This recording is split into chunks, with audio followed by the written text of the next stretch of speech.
Good morning, children.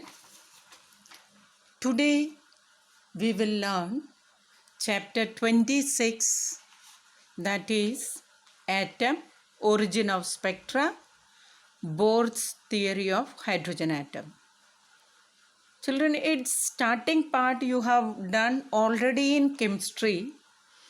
It is the Rutherford's alpha scattering experiment, alpha particle scattering experiment.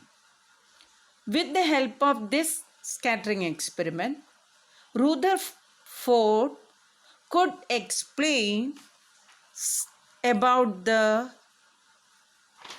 atoms, the properties of atom, how the atom is made up of, etc.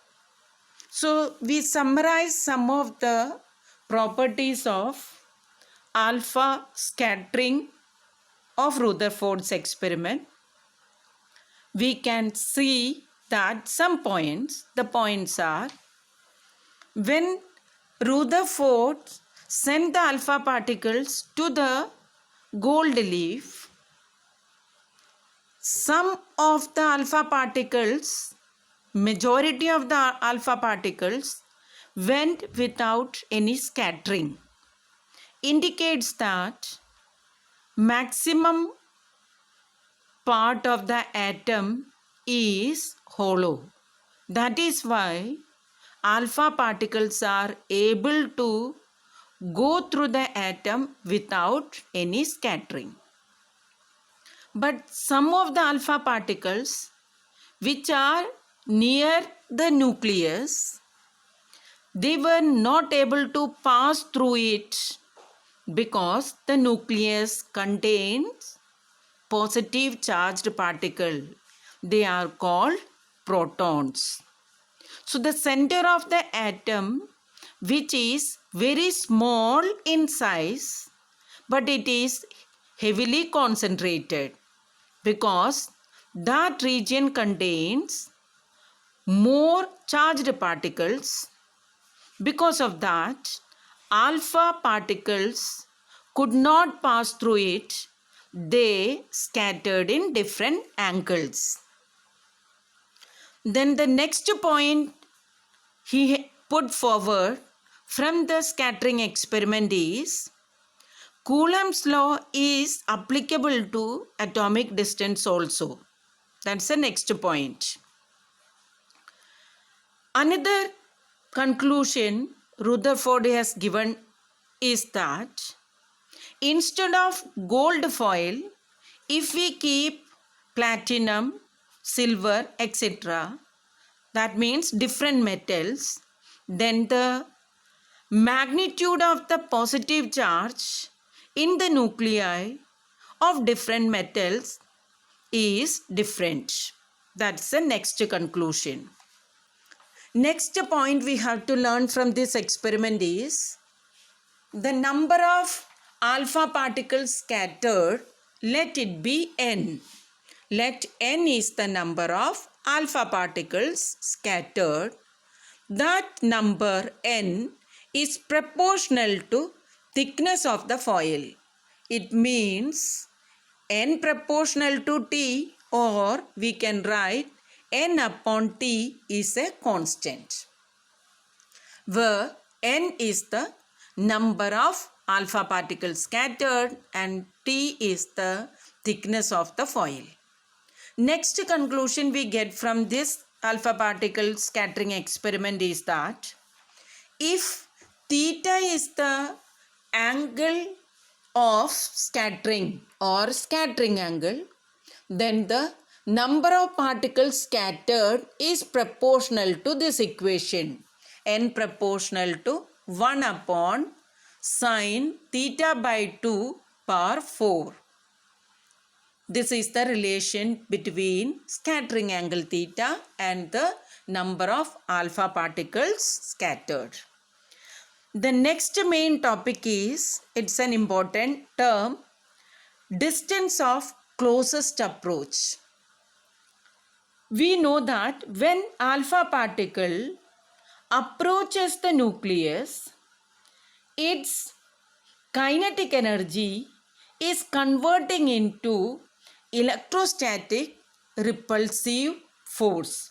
That means kinetic energy of the particle is converting into electrostatic potential energy. So we can write the kinetic energy of the alpha particle goes on decreasing when it moves towards the nucleus and it converts to electrostatic potential energy.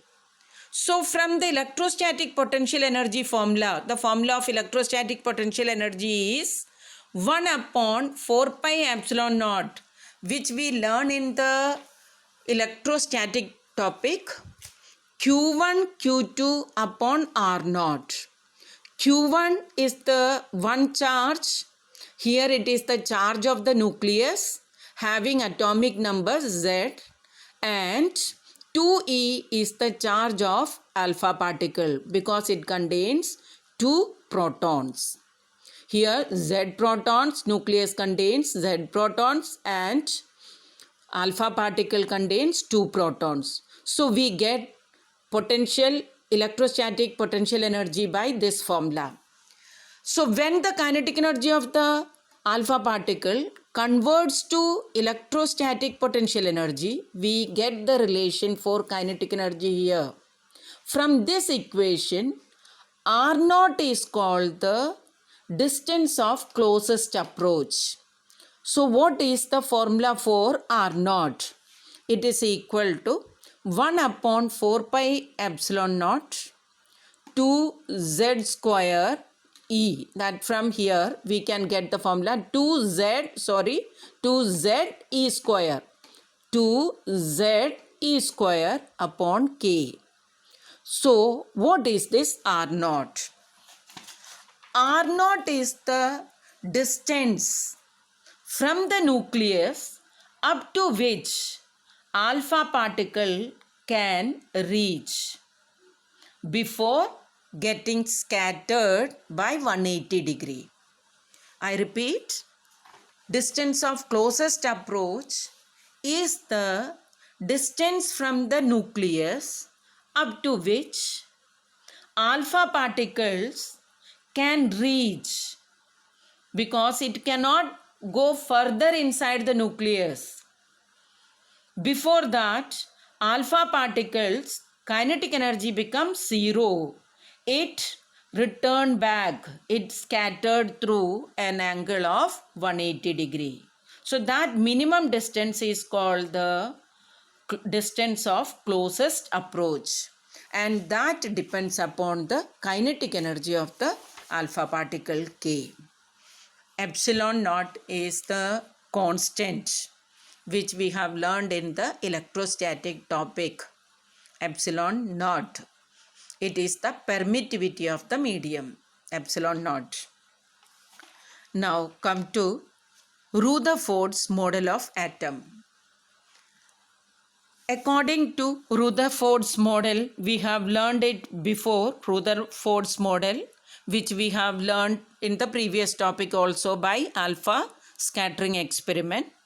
This Rutherford model has got some drawbacks. What are the drawbacks? Rutherford could not explain how the atom becomes stable. The stability of the atom could not be explained. So if an electron is revolving around the nucleus, it is having centripetal acceleration. So because of this centripetal acceleration, accelerated charged particle continuously give out energy. So when the energy of the electron continuously decreases, then the electron should come closer and closer to the nucleus, and finally it should collide with the nucleus. But usually, so if it collide with the nucleus, it will not be stable. But usually the atom is stable. Reason for that stability of atom could not be explained by Rutherford. So we draw back one, why we are not considering Rutherford model. Second one, Usually, by experiment, we come to know that atomic spectra is the line spectrum. But according to Rutherford, it is continuous spectrum. How he is telling it is continuous spectrum? Since the electron, when it revolves, its frequency is changing, and if the frequency is changing, it is giving out energies continuously. So if it is giving energies continuously, the spectrum will be continuous one. But in reality, the spectrum of atom is line spectrum. So what is the reason for that formation of line spectrum also could not be explained by Rutherford. So these are the drawbacks of Rutherford's model. This drawback is removed by Niels Bohr's atomic model. That Niels Bohr's atomic model I'll explain in the next class. So children, take care. Thank you.